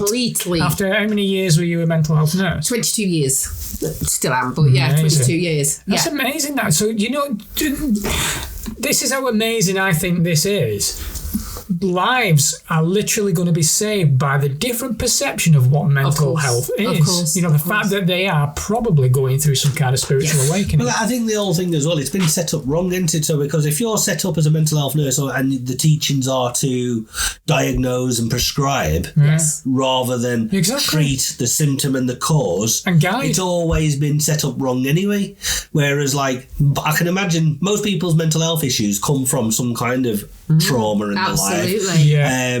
So you have to sort of, and maybe that's because they think it costs too much money and too much time, so it's just quicker to dumb them down. Or they want to look at ways of making money. Yeah, in a different way, if you look how do you profit on it? Yeah, if you look at the pharmaceutical companies, and I remember as when I worked as a community nurse, we would have the pharmaceutical companies come in, the reps, and they would put on the most amazing spreads and take us to London. And this is all linked in with medication. So on hindsight, I can see now, because it's the promotion of the medication. Because they want the clinics to buy them drugs and everything. Exactly. So because you'd be like, all right, well, I've been with, I've been with this rep and he's talking about this medication. And you might say to the consultant, all right, have you tried this? Have you tried, have you tried that? So in a way, we were kind of, what's the word? Influenced. Yeah. And what I have seen is, I can say this now because I've said it on my videos. I'm not seeing many patients actually recover, because actually when you look at the medication and you actually look at the side effects, most of them will be still hearing voices. So it's not taking the voices away, and it's actually producing more side effects. Yeah. So you can see what's going on, and then you look at the current situation now as well. It turns them into like zombies, doesn't it? It just sort of blocks the brain. It's about blocking, isn't it? That's the thing. It's like sticking a plaster. It's like when... I've had, you could class depression or, breakdown, whatever. And then, like I was telling you earlier on, so I went going through that kind of breakdown last year when I lost the business and stuff. When I phoned my GP and he said, right, maybe you need to go back on your sertraline. Yeah. And I was like, I don't want any medication because it's a plaster. I will fix myself, thank you now. I don't need any of the meds. Yeah. I will deal with this. Yeah. Yeah, yeah. And I know people I've spoken to, they find, do you know what, things as easy as exercise and changing the diet are as good as medication. Yeah. So important. By focusing on, making yourself physically fitter and healthier. Yeah, and look at all these aspects. There's so many aspects to why you are suffering. Yes. And I also think, because I have focused, I spent all my life trying to understand mental health and what it is. And, ultimately, it is about your thoughts. So whatever you're thinking, you're going to create. So most people, when they're depressed, it will be a repetitive, negative thought that will come again and again and again. And it's about looking at what those thoughts are and kind of finding another way to kind of when I say thoughts, I kind of mean them more as the ego. Okay, so we have the ego, which is like, I always say, like this avatar, like this is our avatar. We've come to this earth. This is Earth School, where we've come to learn lessons. And the ego will tell you this and it'll tell you that and it'll do this chitter chatter. Everybody has it. But when you start to listen to that has such a massive impact on you. Right. It has a massive impact on your actions, your behaviours, and your feelings as well. Because it only takes you like a second for you to remember a certain thing in your life or a certain time, and instantly you can sometimes feel that very same emotion. Yeah. And that's when true. You know it's unhealed. Yeah, definitely. When you don't feel it. What's interesting about that, because again, everything ties back in, because it's them with the law of attraction. When we say to people, they say, "Oh, how come I'm not attracting abundance very quickly?" and all this kind of stuff. Yeah. But it's them little feelings and thoughts, and the way it's making you feel. Yeah. And people they don't understand that you have to sort of have them feelings and thoughts that you're already healthy, you're already wealthy. Yeah. But the thing is, it's difficult because you have got your ego constantly, putting you down and all the rest of it. I was listening to someone the other day what caught my attention, and it's so true, and I've heard it before. It's like, you go out for, say, shopping, or you're walking around the supermarket and you think everyone's looking at you. Yeah. Right? But the thing is, everybody's also thinking everyone's looking at them. Yeah. Everyone's having the same thought. Yes. You know when I had my first acid? Yeah. Right. Was everyone looking at you? So I was in my mate's car and we went to the petrol station and the trip had just come on, right? It's quick stories. And literally I'm sat in the car and everybody turned and faced me. Wow. Everybody at the pumps, in the shop and everything. I'm sat in the car and everyone's staring at me like, oh, God. But to be fair, you was naked. Yeah, that's true. No, but and this is another thing as well, because it's where like sort of paranoia kicks in. Of course it is. And then paranoia leads to then anxiety, and anxiety leads to Yes. And this is why again, cognitive therapy is very good, because it breaks the pattern. Yeah, it does, and that's more of a. I find that does help a lot of people. Cognitive therapy, but again, so. I think what's important, what I wanted to tell you was like, so if anybody's thinking like, or they're having these thoughts where, why is everyone staring at me? It's like, when you realise, no, that's how everybody's feeling. Yeah. But we never have them conversations, do we? Yeah. We never explain to people. Because as soon as, I guarantee this, if you're having feelings of like, and there's another thing, right? Okay, so let's say we were sitting here and I had a cup of coffee, right? And I had thought, I could just throw that over Critch's face, right? Yeah. That's normal. We all feel we all feel like that. I'm going to move my chair over there. But the thing is, so if you're sat there now thinking, if you're sat there now, but if you was, right? If you were sat there now thinking, I could just throw this coffee over, right? And then I said to you, hey, I'm feeling that. Then that would make you feel normal. Of course. Right? Because now you're thinking, oh, phew, it's not just me thinking this. Right? And this, I love talking shit. You'll have to get used to it. Right? Because my missus was telling me this is a cracker. So she was telling me in the car yesterday a story from one of her work colleagues. And they must have been talking about something. And she said, not my missus, this was the other person who said this, by the way, not my missus. And she went, do you never get that urge where you just want to bite someone? Yeah. Right? And really? my missus went, what? And she thought she was going to start talking about something like kinky or, like that. Yeah. But she went, no, she said, sometimes I have to tell one of the kids to give me their hand where I can just bite. And what? I thought, no, I've never had them feelings. No. So I'd be interested to speak to a psychologist who's like, unless she was a vampire in a former life. Yeah. Like, or in this life. Why is she having them feelings where she feels like she wants to like... And why is she biting the kids? Yeah. Like, so my missus said, well, do you fetch blood? And she went, no, I don't bite them that hard. I just to get rid of the feeling of like, I just need... And I wonder if that'll be interesting. I wonder if other people have that. Maybe just someone needs to give her a bone. Yeah. Hey, I don't mean that kind of bone. If I was her husband, I wouldn't be giving it back. You're not biting that. But I'd be interested to know if anyone else has got them urges. I think that's a bit I think it's a bit unusual. I think that sometimes people have urges to, I don't know, like maybe like, I don't know, get up and walk in front of a car, or just you're right there. A snapshot. Snapshot that comes and goes. So that's what I want to get at, because some people, right, that can really scare them. But when they realise other people have them feelings, it makes them, if I walk across a bridge, when the cars are going underneath, I have that thing of, I'd love to just jump. Yeah, it's just a thing that. What's comes that all in about? I've had moments when I'm driving on the motorway and I've gone, I could just do that. Yes. But why? Yeah, it just comes. It comes. That's what I mean. And I think also what you've got to think about is that people mask. We all put this avatar. We all put this mask on to how we're feeling. So nobody really knows how somebody feels, because you'll often see somebody's Facebook where they're all happy and doing this and doing that. False, isn't it? Exactly. But underneath, when you start scratching the surface, we're all affected. We all have emotions. We all have this coming through us. We're all dealing with it, but we're just putting this face on, this mask. And because we don't show it, people are like, well, I'm not going to show it because obviously it makes me look like I'm weak or I can't cope. But wouldn't it be a better world I mean, don't get me wrong as well. We're better today than we was 20 years ago. But wouldn't it be a better world if everyone could let that mask down and just say, do you know what? Today I'm feeling like shit, or today I'm having some negative thoughts. Today I'm just not feeling great. Yeah. You know, it would bring a community spirit as well. Though, where people and then also other. If there was like the communities where the people reach out and say, listen, you're not on your own today. I'll nip round after for a cup of tea with you.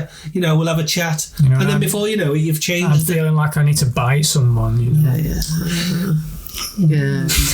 But one thing I will say though is that mental health or whatever, you know, has always been seen as like, you know, if you're feeling low or if you've got mental health, when we say mental health, probably just could be just feeling low. It's seen as something kind of negative, something that you have to kind of a stigma, and it's kind of moving away from that because we've all got mental health issues going on at one degree or another. If you're having thoughts and you've got emotions, you will be dealing with something. And you know how wide the problem it is, because I remember doing work for a human resource fella, and he was working at home because the pandemic, a lot of them had to work from home. And human resources, he phoned up staff to see how they were feeling because they were off work with depression or whatever reason. And then it must be a massive issue because they had a whole department trying to help encourage people to come back to work in their own time and all this kind of stuff. Mental health, it's been flawed. I mean, it was bad as it was, but the lockdowns and that would have. But I mean, now is even bigger. I mean, if you imagine, it will be people that, you know, it might be like your housewife, and don't forget your kids as well. Yeah. You know, they're going through it now. They're really, really going through it, you know, and I think it's kind of highlighting, this is about highlighting how you're feeling. You know, I don't think people can hold it down now. No. I don't think they can hold it down. I tell you what bothers me, and probably this is the reason as well. So like anything in life, you'll get people who take advantage of a situation. Yeah. So what happens is, you'll have someone who's genuinely off work, suffering with a mental health condition, depression, whatever.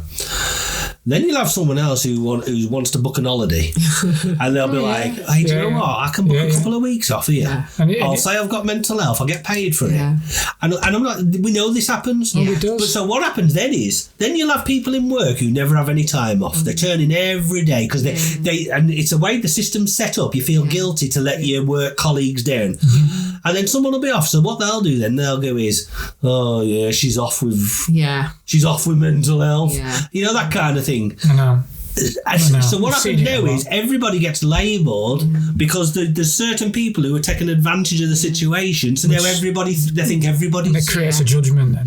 And this is because ultimately, so this is where the importance of looking things from different perspectives. And knowing everybody. This is another thing with the health professional. Nobody gets treated as sort of an individual. No. And the thing is, but how can you can't box people together because everyone's you can't give 10 people Prozac. Everyone's unique. Now, I know from the government they'll say, but to treat everyone individual would be, you know, colossal in time and money and everything else. But if we really want to get to the root of the problem, but the thing is, if we got to the root of the problem, there wouldn't be such a big problem.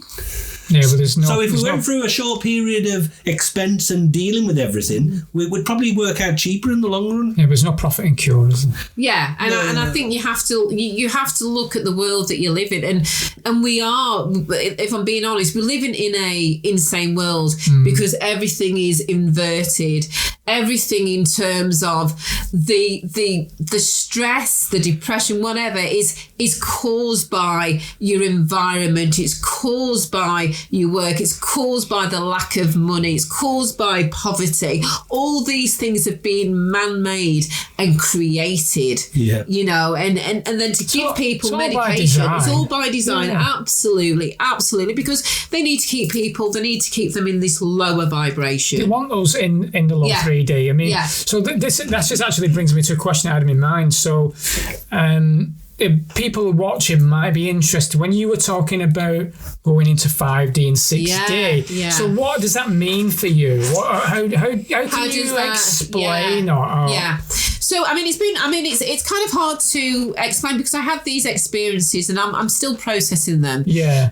But all I can say is it's my journey and how I have changed. So somebody who wasn't spiritual at all, who is now, I do sound bath therapy. So I work with vibration, sound, frequency. And I understand how it works. I've totally kind of done a 360. It's amazing. Yeah. Just explain that to us a little bit. So, like, because I've seen you with the, and we'll probably show the it. We'll put the balls on. Yeah. So,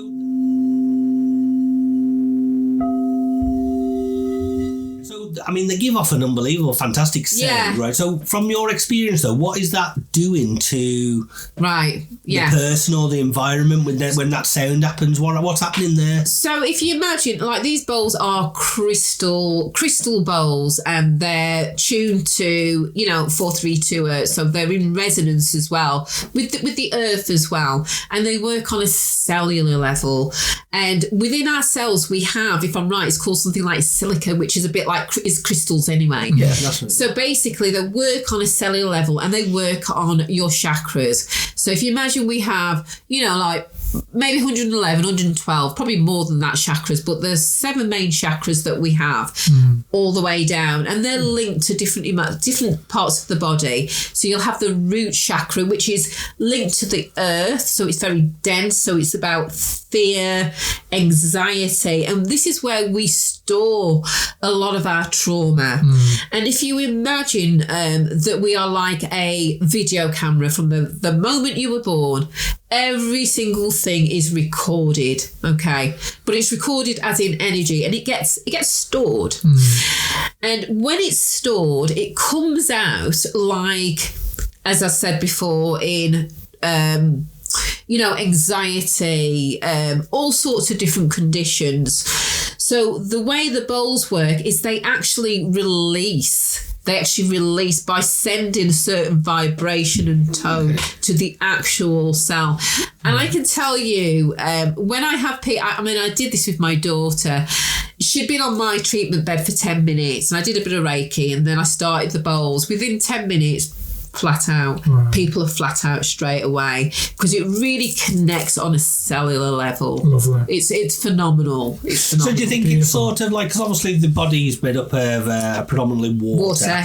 Water carries crystals and everything else. Yeah. So do you think them sounds are sort of shattering the crystals or breaking them down in some way or letting them flow some way? It's a good thought, a good analogy maybe. Well, if you imagine, this is going kind of deep, and this is going into kind of quantum, like quantum physics, and you imagine the cell is always vibrating at a certain rate. So when you're putting the vibration of the sound bowl, it's resonating, and it's bringing the cell back to its optimum level. Right. That's what it does. That's what it's doing on a very, very quantum physics level. Yeah. Because people don't realise the power of sound. Because everything starts with sound. Everything. Chanting. And, it's like if you start chanting, that brings a certain vibration within the body as well that kind of gets you kind of sensitive. Very powerful. Very powerful. Say sort of like the universal sound is om, and yes, it is.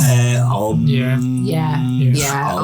But the thing is, it's the humming and the vibration. You can feel it throughout your body when you're doing it, can't you? You do. But also there must be something in it, because obviously everything. We'll have people out there who use everything for good and bad. Absolutely. And obviously, so if we go back to the wartime in the 30s and the 40s, they used the hertz sound and they changed it, didn't they? So there must be something in it. Yeah, and let me just say, this is a classic, because I know that they changed it from something like 4/3 to 4/40. Yeah. So if you imagine you put on your favourite music, instantly it takes you to that memory, that place, and it makes you feel bad. Feel good. Feel bad. Depends what you're listening to. Yeah, I was going to say, but you put on something that's very dark and has a different vibration, that changes the way that you feel. So when we talk about vibration and music, it's instant. You put that music on and automatically it's like, you know, it lifts you. Yeah, and that's a good example as well. Yeah. Like what's it called? Because you can put certain music on. Let's so something's just come to my mind there. So I know if a certain song come on, straight away my memory takes me to a funeral. Yeah.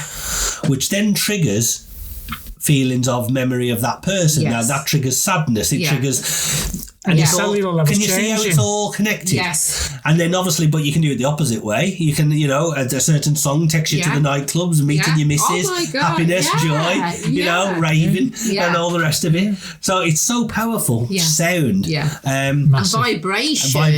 Vibration is the key. And what the bowls do is it actually kind of lifts your vibration, because I can tell you, like even the way that I sit now and the way I feel, I know by the time I get to my session and I've done it, at the end of it, I feel totally different. And it's like feeling at one with the universe. Everything is just right. My problems are still there, but somehow it feels, and it's a feeling. So if someone come to say a class with Monica Rose, and then like say there was 5 or 6 people, so we could all just sit there and just listen, close our eyes, relax, and listen to the bowls. Yeah, but I guide you as well. So it's not just the bowls. I also do I guide you. So I guide you out of your thinking mind, because with all the will in the world, you can play these bowls, but if your mind is focused on your problems. Yes, you'll still get the benefits, but your mind doesn't get the rest. I've got to say though, because when you played them before, because they're so powerful and strong, it's very hard to think about anything else. It's literally they do. Yeah, good, aren't they? They do take you to some people still struggle with with the mind. Yeah. The mind just comes in. There's a very like serenity feel to them. They're very calming and they're lovely. I love them. Yeah. You know, it's not my normal. So what brought you to them then? So what guide were you guided to that? Or? Well, it was just I saw this woman playing, and I was like on YouTube, and I was like, oh, I think I'm going to get some bowls. Right. And I just got these bowls, and didn't really connect with them at first, and then somehow just started connecting. And what the bowls do as well, they purr as well. And they actually give out the right treatment. So even though I'm playing, there's something playing through me, so it gives out what the person needs, and you'll hear them just purr. It's like this vibration, like honestly, it's a real And I can believe that, because it just like in other things as well. Obviously the bowls will have their own phenomena, a bit like when we talk about the tarot. Definitely. And you're like, well, how does the cards know this kind? But the crystals, it's some kind of phenomena in this heavy 3 dense world, what we don't understand, if you like, and it sort of just resonates and knows what that person needs or what blockage they've got. And a bit like Reiki as well. Absolutely. Like you're giving someone a session of Reiki, and what you're doing is the treatment, but the Reiki, the energy knows where to go. You just got to trust it and let it do it. And so that's a phenomenon, because you're like, well, how did you know they've got stomach problems? How did you know they've got... It's so hard to explain to somebody who is not of that mind, isn't it? Because we're like, what the hell are you doing? And also as well, because you could have a session of Reiki and get up afterwards and think, oh, no, I don't think anything happened. And you're thinking, the person who would have given the treatment thinking, oh, a lot happened, believe me.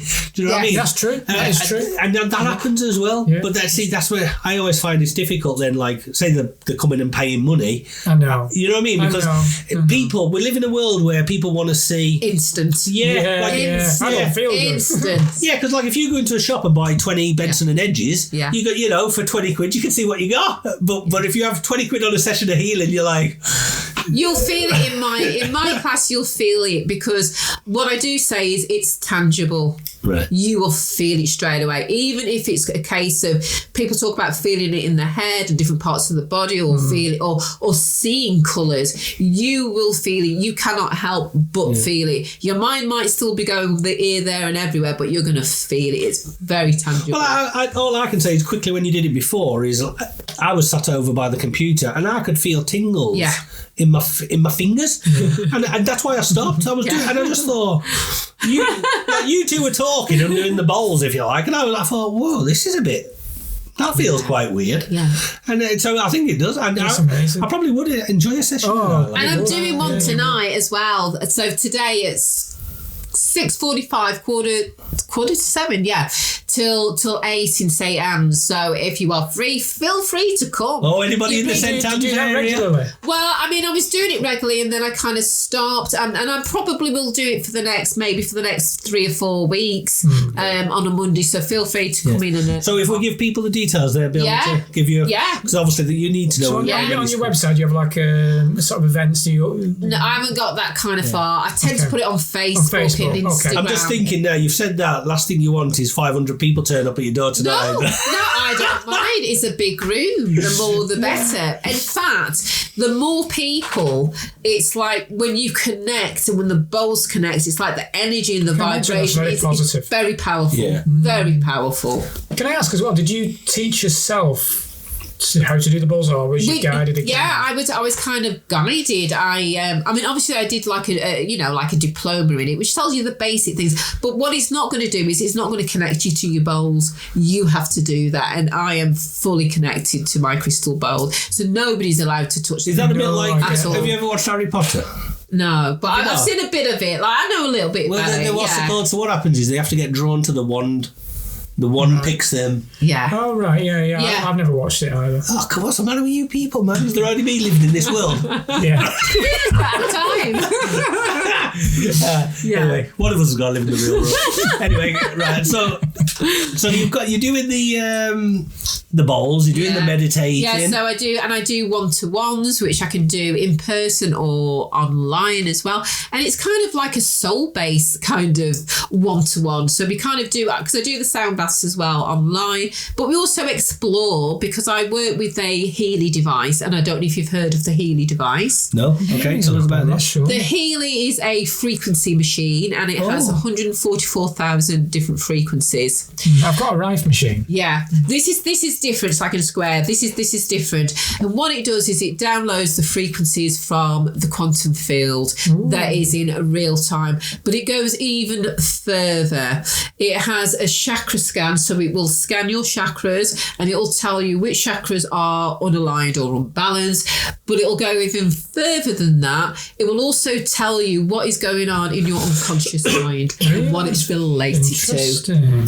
Yeah. So if people come to see Monica Rose, they're getting quite a... They get quite, yeah. It's not just that. I mean, obviously, Monica's background in mental health as is well. Like you've got... You've got a bit of like... You've got counselling, you've got the spiritual side of things, you've got the balancing, you've got the bowls. Fantastic. Yeah. So, you know, people are going to definitely get the money's worth. Yeah. Absolutely. So, where... I dare, during all these other things, I dare say you must have... Did the spiritual stuff come around all this as well for you? And yeah, I mean, the spiritual stuff has been a very, very, as I say, very gradual thing, and I've been on the 3 ceremony retreats as well, so I've become something that I don't even recognise if I'm being honest. What a turnaround that is. But you know your background, so obviously nursing, if you like, and mental health. Mental health. Would you say you've always been like empathic, or have you had to become quite... No, I've always been very empathic as a child. I came from a very difficult background, very destructive, you know. And I remember looking and thinking, because all I wanted to do was make people happy. Very young, but I was like, I want to make people happy. I want to understand, you know. So I was kind of propelled into to be a nurse, and then now I'm doing my shamanic training. So it's like, so like, where did that come from? So can you learn to be a shaman? You can go, but I think you have to have a bit of a calling for it as well. So, and do you feel that's the way you're being called that way? Yeah, it's not something that I've chosen to. It's kind of like it's just happened to come. Are you letting things sort of guide you in your direction? Letting go again. We always talk about the letting go, don't we? Yeah. So I mean, so like, where does Monica Rose see herself 12 months from now? What do you want to be doing?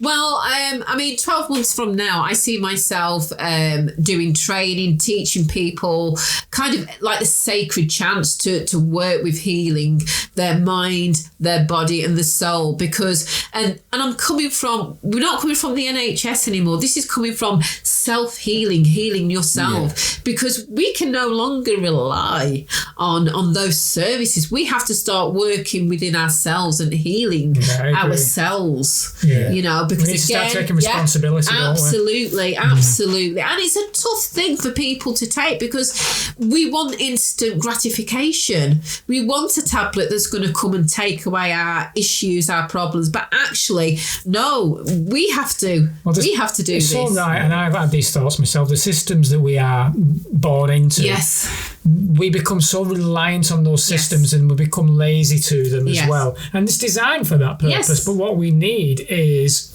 responsibility of ourselves, mastery of self, and sovereignty. Yes, sovereignty. And I talk about this sovereignty all the time. And because the world has changed, you know, people probably can't even get appointments at GP surgeries. You know, you look at the news, you know, the ambulances that are waiting outside. You know, they want you to pay for it now, don't they? Well, I personally think it's been medicalised, or you know, it's been privatised, or I think it happened when Blair was in charge. I think it all started then.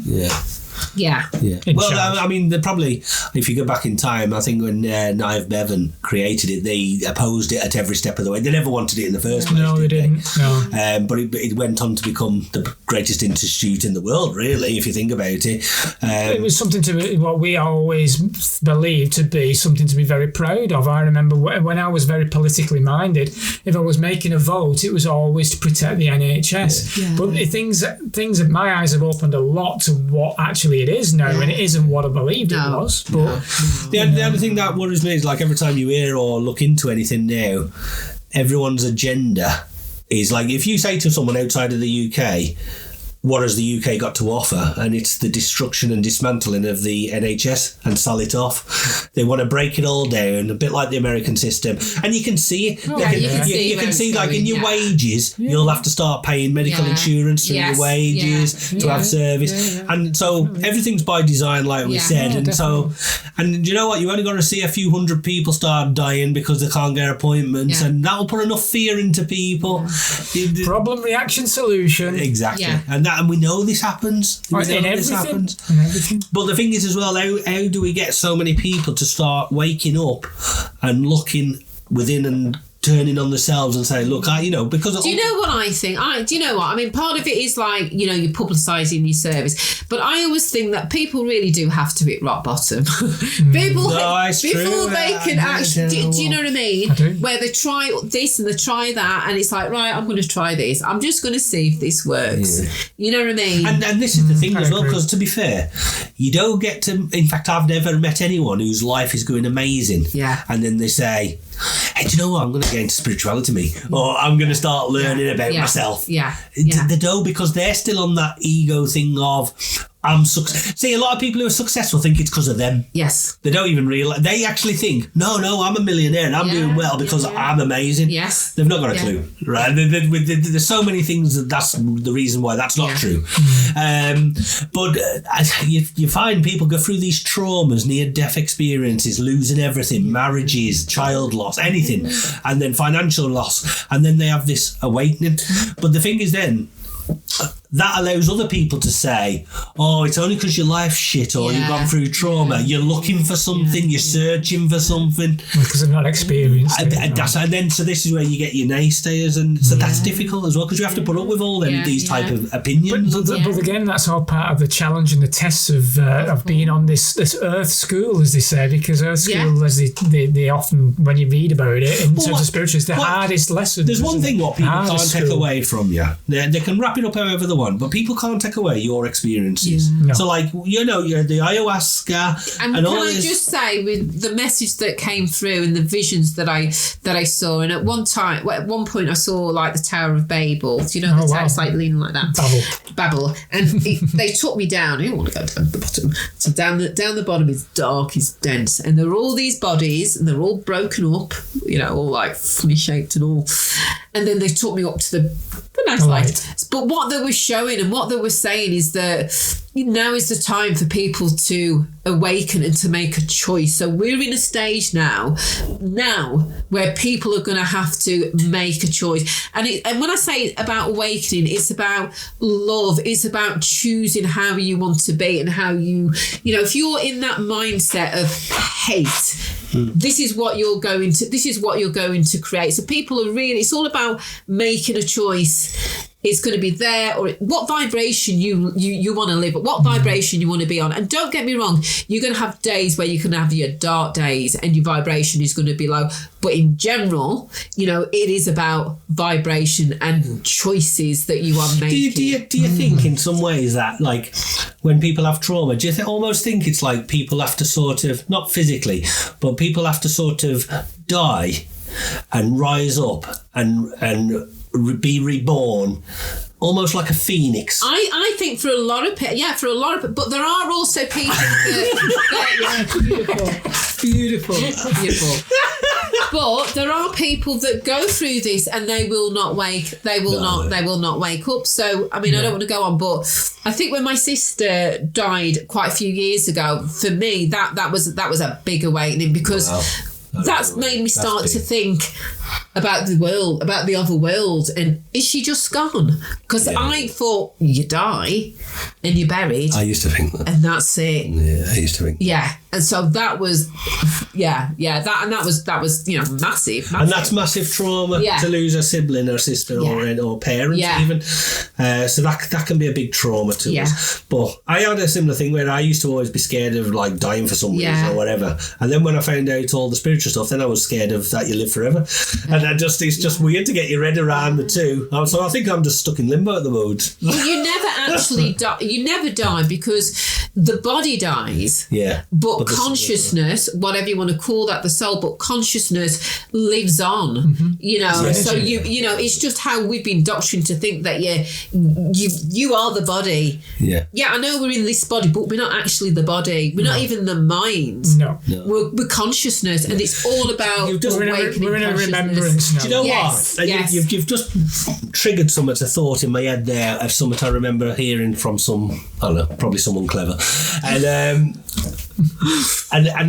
it just rings true. So I'm going to mention it. So like when you're a kid and you stand in front of the mirror, right? And let's say you're about 8, and you look at yourself and you're like, oh, well, hello, and happy, right? And then when you're about 15. And you're going through, your body's changed, you started growing hair in places that you don't normally have it, and your face changes. I know you. But you stand and look in the mirror, and it's still you. Yes. From the same one you was like. Yes. And then when you're in your 20s and in your 30s, and you stand and look in the mirror, and you everything's changing.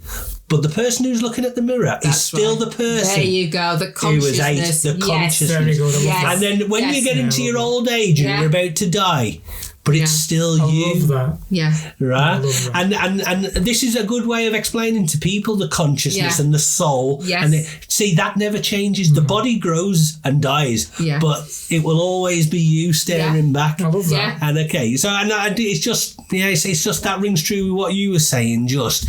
And I think that's what they say. So like when the physical body passes, that one that was looking in the mirror, that just decides to move on. Yes. And it's had its experiences and all this, and it's, I'll have another go somewhere else. Yeah. Got myself a nice cup of tea, and there's only me that's unhealthy, as you can tell. No, it's good, mate. It's good. But what we did was we just wanted to have a quick chat with Monica, because what we want to do is we want to sort of everyone to know about what your services are, what you offer, what they get, what's entailed, and what you mentioned before was bioenergetic healing. Yes. So can you just explain that to us and what people get and what and all that? Okay. So basically, it's a 90-minute session where I do a full consultation, and the full consultation is around your mental health. So I will do a chakra scan using the Healy device, and the Healy device basically downloads from the quantum field in real time. So it will download exactly what is going on in your mind and what is going on in your chakras and what needs to be healed and released.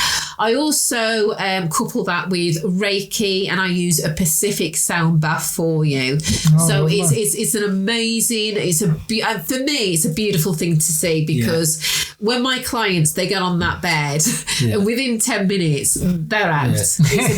Honestly, it's magic. It's beautiful. So you're getting a good hour and a half of real self-care. Sounds amazing. It sounds amazing. And would you recommend people have like one session or 2 or 3 sessions? I would say a course of sessions as well. Yeah, so that helps. And then, and what about if somebody thought, do you know what? I'm really liking this Monica's energy. I like the sound. I love these crystal balls. Can people get into this? Can people learn it? Can people? Yeah, I mean, people can. I mean, of course, you can get into learning this, and you can do training. But what I can do is I can support you and guide you in kind of connecting with your bowls, but also kind of connecting in terms of, because you've got to kind of go down the path of coming out of your mind and meditation as well, to kind of really connect in with the bowls. And is there any plans to have your own circle of people and then giving them ayahuasca, or? No, I'm not. No. That's so funny. The mess up, do you? Yeah, no. You'll be using your bowls with a mop. I don't even want to think about that. However, I will be collaborating with my really good friend Pearl, who is a Kambo practitioner. Wow. So we're going to be looking at this. I'm going to be at a festival. We're going to be at a festival in Loverda, actually. So we probably will be bringing some of the work there. Fantastic. That's amazing. But also, can I mention as well? So I'm going away, and I'm going to be back in April. And when I come back, I'm actually going to be teaching sacred chants. So I'm actually going to be doing a soul-based mentorship journey. And it is a very intimate journey as well, because we really get into your soul. We really get into who are you? What are you? And we use the healing machine. We use chanting. We use sound baths, and everything is bespoke to you and what your needs are. And it is for people that are newly awakening, right? And also for people who are awakened. Even if they're not, it'll probably start the process of awakening. And also, because it's energy, this is something that you could do probably through Zoom. Absolutely. So this is going to be done through Zoom. You could reach out anywhere then. That's what I mean. So, because obviously some people have medical conditions and they can't travel. Absolutely. Whereas if it's set up on Zoom, you could have a meeting with them. Absolutely.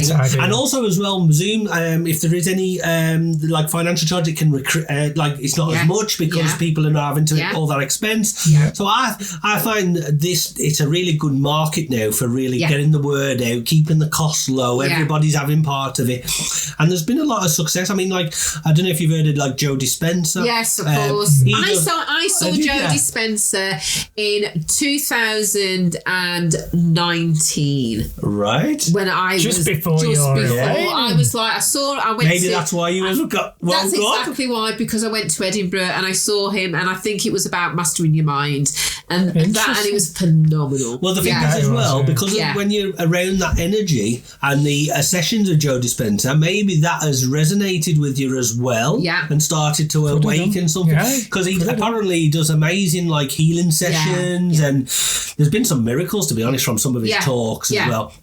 So I mean, that's fantastic. So you could be the British version of Joe Dispenza, the Monica Rose. Why not? So, and also I know you did say so for the next 4 weeks. People who are in the Lytham area could actually Lytham, St Anne's, Blackpool. They could come and have a bath with you. Yeah, not literally. A sound bath. Sorry. Yeah, so it's going to be on a Monday, but it's going to be like a guided relaxation. So basically, I'm going to guide you into a very deep state of relaxation. So it starts at 6:45 till 8 o'clock, and it's going to be every Monday, certainly for the next 3-4 weeks. Oh, that'd be but fantastic. contact me, just ring me to the space. We'll get the details on the underneath the we'll the put it in the YouTube description. And that, do you know what? Give us some feedback as well, because that'd be great if you end up with a load of people who are listening and then end up in Lytham St Anne's. Hopefully they're coming for the right type of bath. Yeah. They come with a towel. Yeah. Yeah. If you were still in Blackpool, I'd be a little bit worried what kind of bath they're looking for. I'm being a bit rude there to that.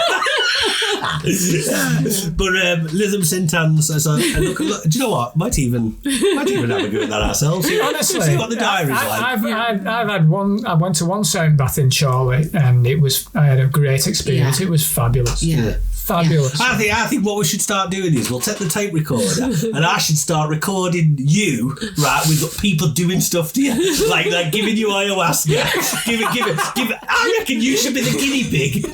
You should be the Drake Michigan guinea pig, right? The thing is, I'll be in stitches, man. I love it. Mate, if we would have done this when I was 20-year-old, I would have fucking done I know. I think it'd be funny now that you're an old fella, right? You'd be like street bum, like fighting and everything, and yeah. And we're going to have to do that. We'll do a documentary. It's another playlist.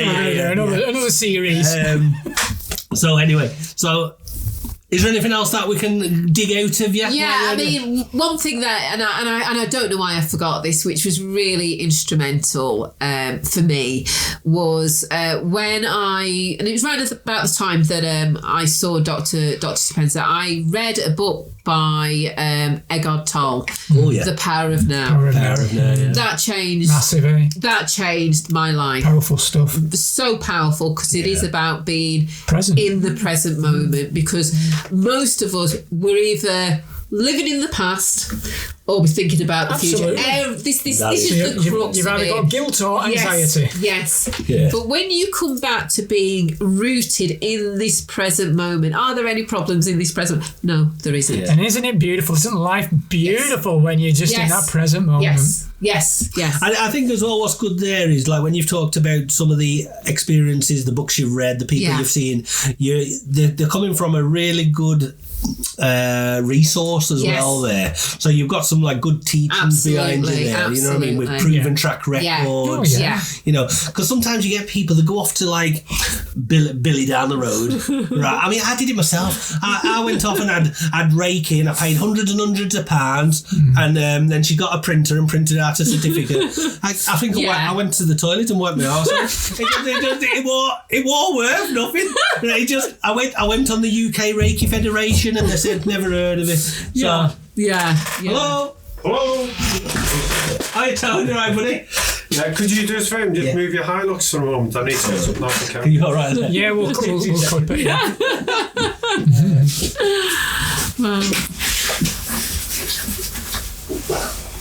So I don't know where I'm going to be going. I don't know where my life is. Well, I'm it's trusting the journey, yeah, though. I know. You've already trusted the journey massively in the past 2-3 years as it is, so you're being looked after clearly because you're on a path. So I mean, and I don't even like to talk about saying I'm going to India because it's like announcing it, isn't it, really? But this is what I'm doing, and it's going to change my life because over there, this is the norm. Oh, yeah. And I have really struggled with being in and out of this world. Because of the West. Because of the West, And I think going to a place where you are embraced, where this is seen, it's going to be phenomenal. And I'm going to come back, and I know I'm not going to be the same person. Well, you'll have to come back and tell us all about it. Yeah, I will do. But no, it's a funny journey, isn't it? What you've got, it's about letting go again. We talked about. Oh, so hard to let go, though. It is because fear. Yeah, it's frightening. Yeah. We don't want to not be in control. Yeah, because that's what we're used to doing, is being in control. And I know my old life was, I knew exactly what I was doing from the morning to every single minute was accounted for. Yeah. Now my life is, I'm not sure what I'm doing. I'm not sure what I'm doing the next hour, I know, and it's so strange. Yeah. But then letting go and just going, well, okay, universe, you take me where you want me to be. Yeah. It's mad. It's great. Sorry then. Yeah. You're all right. Just needed to get into his factory. No problem. Okay, so are we still recording there? No, we're still recording, so we can just jump in and I'll just cut it. Yeah. Okay, so Monica, I want to say a big, massive thank you for coming and joining us on this week's edition of the podcast. Thank you for having me. Thank you. You know what? It's been very intriguing. And is Monica our first female guest? Yes. Yes. Wow! High five to that.